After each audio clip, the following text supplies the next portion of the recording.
Hi, everybody. I'm so excited to be here. I've always marveled at Leonard Cohen's quote. It talks about how there's a crack in everything. That's how the light gets in. And that phrase has taken on different meanings to me in my life, but I've always been fascinated by the light. I've always felt most at home just standing face towards the sun, soaking in that warmth. And I like imagining that sort of a light existing in all of us. I think it's powerful when we come together with those lights, like a bunch of candles in a dark room. I like imagining us illuminating a space just by showing up and being who we are and bringing our light. I'd much rather talk about the light than the first part of the quote that references the cracks in supposedly everything, the painful parts, the hard things that we go through, the walls that we build around ourselves to keep all the imperfections and insecurities in, the ones that we try desperately hard not to let crack. But we have to break. I'm learning that. I don't think the light gets in without it. Thanks. Well, I grew up dancing around in the sun under a big blue sky, stretched from one side of the golden fields to the other, in a town called Grand Prairie in northern Alberta, Canada. And my dad, he fixed wells and worked on equipment for them in our garage, and my mom, she did the books in the kitchen. And I grew up watching what it looked like to work really hard at something that you believed in and to take care of the people around you. And my parents always told my brother and I we could do anything we wanted as long as we worked really hard at something we were passionate about. Yeah, and I was passionate about music. I grew up as a kid singing along in the back seat of the car to, at the top of my lungs, no matter, to Shania Twain. And yes, some Dolly Parton, a little U2, you know, all depending on who's in the driver's seat controlling the stereo dial. But I love to sing along. And I sang at all kinds of different local events, different rodeos and fundraisers. And one of my first jobs was singing "Oh Canada" at our local Storm hockey games when I was like 9 or 10 years old. And I learned at a really young age how happy music made people feel. And I loved that. It kind of seemed like open arms, like an embrace that would just wrap around us and make us feel like a community. And I loved paying attention to the stories that I heard in songs and the way those stories made people feel like they weren't the only ones going through something. And, you know, my grandparents, they bought me my first guitar when I was 14, and I really fell in love with the storytelling aspect of music. And also at 14, I made my very first trip to Nashville. Still love it here, now that I'm 15. Just kidding. But I made my parents come and take me back and forth as many trips as they would let me skip school. And always had a dream to get to move here. And when it came time to graduate high school, all my friends were filling out college applications, and I just had this feeling in my gut that that was not the path for me. And my dad was a big believer in Malcolm Gladwell's 10,000-hour theory, so I definitely used that in my pitch to convince him that I wasn't going to school, that I was going to work on my hours and hit the road, and I did just that. I got in a motorhome and I drove for 32 weeks all the way across Canada playing for middle schools and high schools. And that tour was so much fun, and it changed my life, not just because it was the first time I was seeing that part of my dream come alive, but because I met the most amazing people and I heard the most incredible stories. And the road to me felt like this new window into our shared human experience. And I started realizing for the first time how similar all of our joys and our sorrows are. I think they're way more alike than we realize. But my adventures took me to this town, Grand Manan, New Brunswick. And it's like population 2,000, I think. And I took the ferry over. It's on this little island. And from the second that I got there, I was just blown away by the community spirit that I felt. It just had this sense of everybody having each other's backs.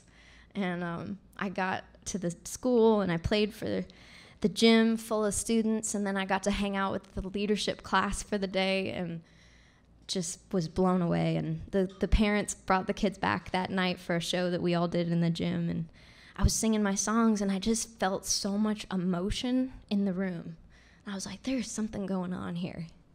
And one of the teachers, Miss Ward, who helped bring me over and plan the trip, pulled me aside afterwards and told me that there had recently been a car accident with 5 kids from that school in the vehicle, 4 of which I'd been hanging out with all day and had no idea what they'd just been through.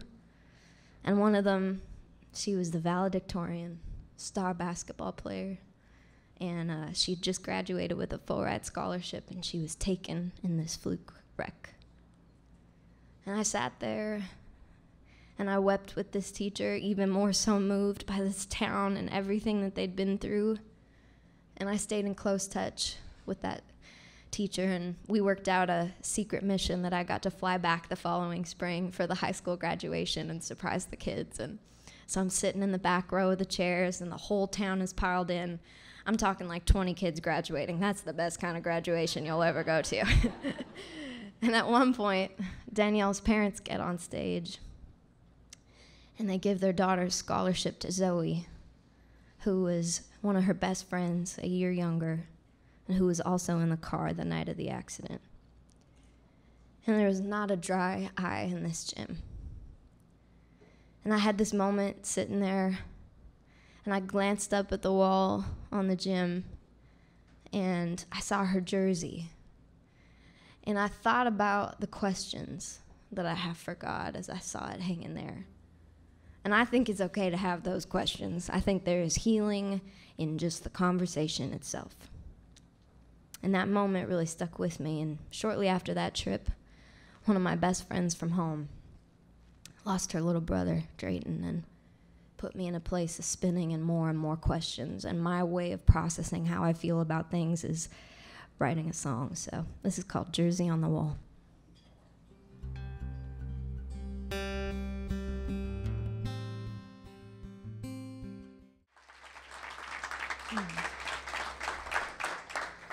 Thank you.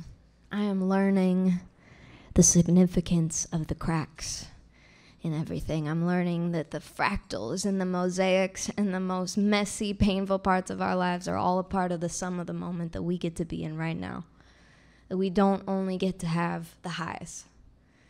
That we don't only get to stand in the sun. That the reason we feel hope when we look at a sunrise is because it's lifting us up out of the darkness until it comes back around again, and that's a promise. It's going to keep rising and falling. I think joy and sorrow, I think they come from the same well. Whether we're digging deeper in either end of those experiences, we're just making more room in ourselves for more understanding and more compassion, more love. And that gives me hope. Gives me hope to let things feel good. And gives me hope to let things hurt. Really just to kind of feel it all.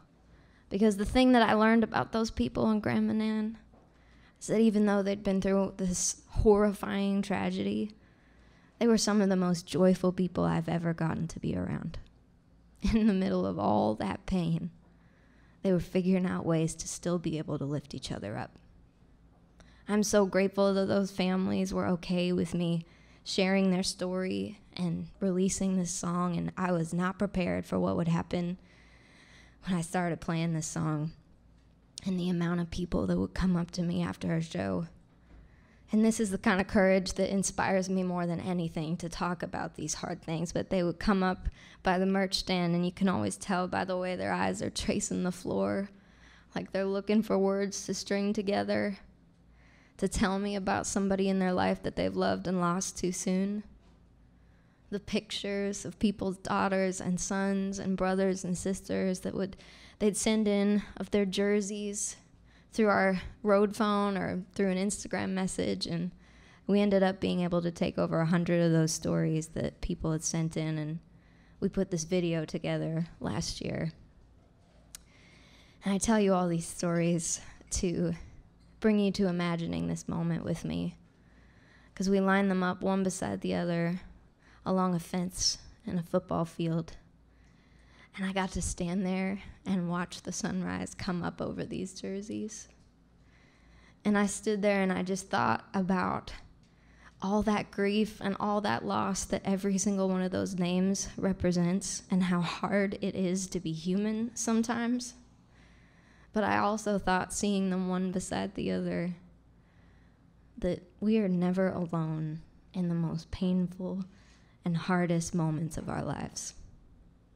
I literally watched the rays of light come up in between those names and those numbers, and I just stood there and I marveled at the way that the light really does get in through the cracks. Thanks for listening.